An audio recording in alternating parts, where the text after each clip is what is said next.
So, what are the perks of working in a startups? What are the drawbacks of it? So, based on my industry experience, I will talk about it. I have overall 4 years of experience. I've worked in both MNCs and startups. So, पहला जो फ़ायदा है startup में काम करने का होता है वो तो ये होता है पेस ऑफ वर्क। तो अगर आप अपने अर्ली स्टेज में हो, 1 या 2 साल का करियर है, 3 साल का करियर है, तो मैं ये रिकमेंड करूँगा कि स्टार्टअप ज्वाइन करो। ठीक है, क्योंकि वहाँ पे पहली बात तो कंपेयर कर लेते हैं एमएनसी से। 90% एमएनसीज में 1 साल में जो आप करोगे ना, स्टार्टअप में आपको 1 महीना 2 महीने में वो सब करके देना होगा। तो ऑब्वियसली आपकी कैपेबिलिटी के बाहर होगा, आप दिन रात जग लोगे तब भी काम नहीं कर पाओगे, बट उस प्रोसेस में आप मेहनत करना सीख जाओगे, बहुत सारी नई नई चीज़ें सीख जाओगे। कई नुआंसेस होते हैं। फॉर एग्जांपल मैं आपको बताता हूँ कि एमएनसी में मान लो आपको लगता है कि ये डेटाबेस डिज़ाइन थोड़ा सा गलत है, इसमें कुछ चेंज करना है, एक दो एक्स्ट्रा कॉलम डालने हैं। ये प्रोसेस ना आपका 1 हफ्ता खा जाएगा। आप पहले मेल भेजोगे टीम लीड को, फिर टीम लीड मेल भेज के मैनेजर को बताएगा, उसके बाद वो ऊपर से अप्रूवल आएंगे, दुनिया भर का सर्विस नाउ पे चेंज रिक्वेस्ट जाएगी। ऐसे करते करते करते करते 1 हफ्ता लग जाएगा। एमएनसी में आप सीधा जाओगे, बंदे के पास बगल में बैठोगे, कह दोगे भाई मुझे ये लग रहा है, वो बोलता है अच्छा रुको वेरीफाई करता हूँ, फिर लीड के पास इतनी पावर होती है स्टार्टअप में, आपको बोलेगा हाँ चेंज कर दो। दूसरी बात यह है कि स्टार्टअप में कॉन्सेप्ट चलता है पॉड ओनर वाला। तो जनरली 4-5 साल में स्टार्टअप में लीड बन जाते हैं और पूरी की पूरी वेब ऐप वही लोग देखते हैं। तो पूरी वेब ऐप की जिम्मेदारी लीड के ऊपर होती है। वो जो चाहे उसमें चेंजेस कर सकता है। एंड गोल ये होता है रिजल्ट देना। आप कैसे भी करो, कुछ भी करो, रिजल्ट ला के दो। तो बहुत ज़्यादा वहाँ पे अप्रूवल प्रोसेसेस नहीं करने होते। ठीक है, दूसरी बात ये होती है कि जैसे कई लोग बोलते हैं कि उन्हें रिमोट वर्क कल्चर पसंद है, किसी को ऑफिस कल्चर पसंद है। मैं ये बोलता हूँ कि इनिशियल अगर आप करियर पे हो ना, तो यार ऑफिस जाना बेटर रहेगा।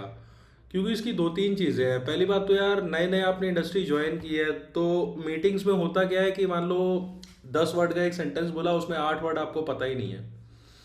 ठीक है, अगर नेट पे जाके वो टर्म सर्च भी करोगे ना, तो वो रिलेवेंट टू योर कंपनी और योर प्रोजेक्ट होते हैं, तो क्या पता नेट में आपको कुछ सही से इन्फॉर्मेशन ना मिले।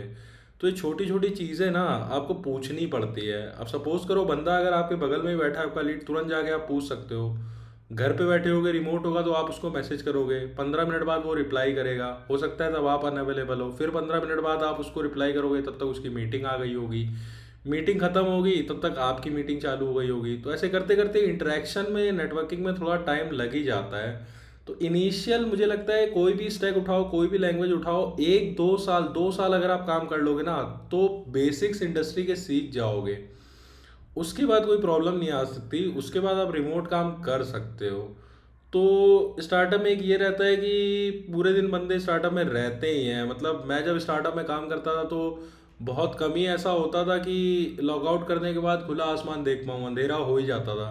8 बजे के पहले आप लॉग आउट कर ही नहीं पाओगे, काम इतना ज़्यादा रहता था। 8 बजे के बाद घर जाके खाना वाना खाओगे, फिर काम करोगे। ठीक है, कई बार ऐसा भी होता था, थोड़ा फ्रस्ट्रेशन भी आती थी कि यार रात भर जग के मैंने काम किया, सुबह पता लगा कि रिक्वायरमेंट चेंज हो गई हैं, तो मेरे हार्डवर्क का तो कोई वैल्यू ही नहीं रहेगा। ठीक है, तो ये सब कुछ दिक्कतें भी होती हैं, बट एट द एंड आपका गोल क्या है? आपका गोल है काम सीखना है यार। तो जितना ज़्यादा मिलेगा उतना ज़्यादा सीखोगे। आप सोचो कि मैं बेवकूफ़ बना दूं, लो विजिबिलिटी वाले प्रोजेक्ट में रहूं, तो बने रहो यार, आप अपनी ग्रोथ ही रोक रहे हो। कभी ना कभी तो आपको मेहनत करनी ही होगी ना।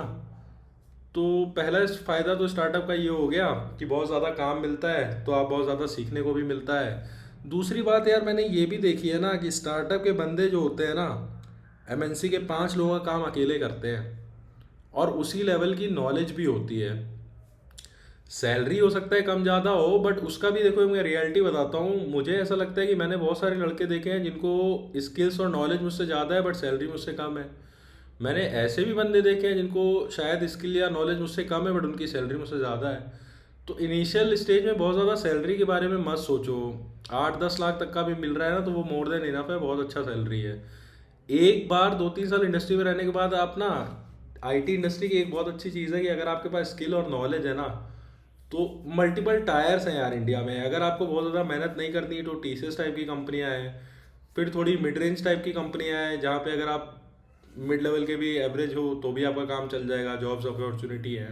अब आप चाहते हो कि मुझे बहुत अमीर ही बनना है, तो उसके लिए थैंक्स है भाई, मेहनत करो।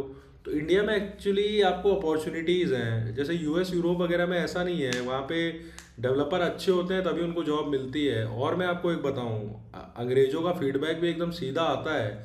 अच्छा काम करोगे तो वो आपको रिवॉर्ड भी देंगे, खराब काम करोगे तो सीधा बोलेंगे is a shit developer, we don't need him.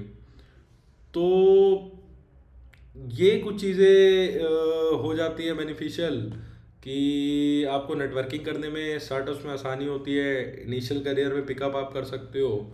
दूसरी और तीसरी चीज़ ये है कि यार एमएनसी में क्या होता है ना, हर चीज़ के लिए आपके पास एक डेडिकेटेड बंदा होता है। तो डेटा इंजीनियरिंग कोई और आदमी कर रहा होगा, डेवलपमेंट कोई और कर रहा होगा, डेटाबेस मैनेजमेंट कोई और कर रहा होगा। तो आप सिर्फ एक मॉड्यूल में बंद के रह जाओगे और उतना ही सीख पाओगे। Kind of a pigeon whole type की आपको फीलिंग आएगी। दो स्टार्टअप में यार सारा काम आप ही करते हो, ईटीएल वीटीएल पाइपलाइन भी आप ही बनाते हो, सीआरएम से डेटा लाके डेटाबेस में भरना, एसक्यूएल की heavy heavy query, common table expression, rank, window function वगैरह वगैरह सब कुछ आप ही करते हो, रिकर्सिव क्वेरी सब आप लिखते हो। बैकएंड वाले बंदे भी थोड़ा बहुत फ्रंट एंड का काम करते ही हैं, फ्रंट एंड वाले बंदे भी थोड़ा बहुत बैकएंड का काम करते ही हैं। ठीक है। तो आपको ओवरऑल एक प्रोडक्ट बनाने का आपको एक्सपीरियंस हो जाएगा, और सबसे बड़ी बात है आपके अंदर से डर खत्म हो जाएगा। 2-3 साल बाद स्टार्टअप में काम करने के बाद आपके अंदर ये कॉन्फिडेंस होगा कि मुझको कोई नई स्किल भी आ जाए ना तो मैं सीख लूंगा।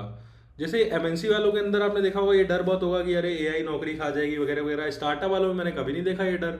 वो बोलते हैं भाई यहाँ तो हम लोग वैसे ही 1 हफ्ते के अंदर नई नई लैंग्वेज सीखते हैं, उसको इम्प्लीमेंट करके इंटरप्राइज लेवल का प्रोजेक्ट भी बनाते हैं। मैंने भी किया था भाई, जब गोलैंग आती थी मुझे नहीं आती थी, 1 हफ्ते के अंदर सीखा, महीने भर के अंदर उसके अंदर प्रोजेक्ट भी बना दिया। तो एआई की जब नौकरियां आएंगी तो हम एआई की चीज़ सीख जाएंगे। जो कुछ ना कुछ तो डिमांड रहेगी ना इंडस्ट्री में, जिस चीज़ की डिमांड होगी हम वो सीखेंगे। तो ये एक आपके अंदर कॉन्फिडेंस बिल्डअप हो जाता है स्टार्टअप में काम करने के बाद। ठीक है। अब आ जाते हैं ड्रॉबैक्स पे।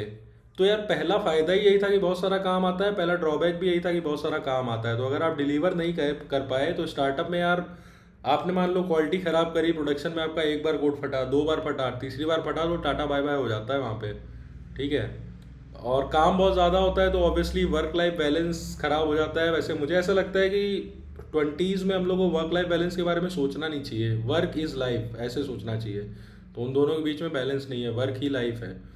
ठीक है। तीसरी बात ये होता है कि एक फ्रस्ट्रेशन फैक्टर रहता है यार स्टार्टअप्स में। मैंने देखा है कि पॉलिटिक्स वगैरह थोड़ी ज़्यादा होती है, क्योंकि ऑब्वियसली यार नौकरी सबको अपनी अपनी बचानी है।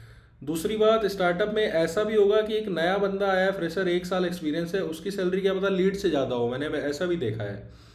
तो इस वजह से सबके बीच में कंपटीशन होता है, क्योंकि 6-6 महीने में 40-40% हाइक मिलती है अगर आप अच्छा काम करो। ठीक है। तो इस वजह से कंपटीशन भी ज़्यादा होता है। अब जहाँ पैसा ज़्यादा होगा वहाँ गंदगी भी ज़्यादा होती है यार।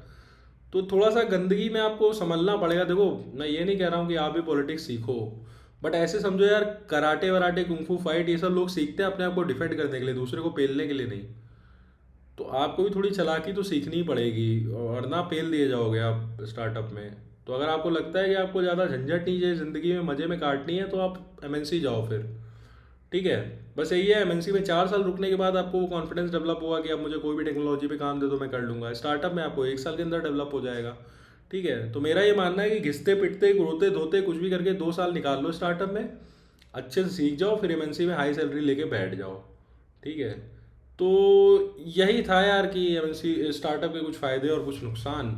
बाकी एक अच्छा फ़ायदा स्टार्टअप में मुझे ये लगा कि ज़्यादा उंगली नहीं करते हैं वो लोग, कि आप सुबह टाइम पे नहीं आते हो, रात में टाइम पे नहीं आते हो, आप उनको काम डिलीवर करके दे रहे हो ना, आपका कुछ स्पिल ओवर नहीं हो रहा है ना, तो वो लोग उंगली नहीं करेंगे। ठीक है। वहाँ ओनली थिंग होती है आपका काम। बाकी आप लोगों से कैसे बात कर रहे हो, कल्चर पल्चर ये सब कुछ नहीं होता, काम करके दो वही एक मैट्रिक्स है। तो यही था यार स्टार्टअप के कुछ फ़ायदे और नुकसान। मिलते हैं अगले वीडियो में जल्दी।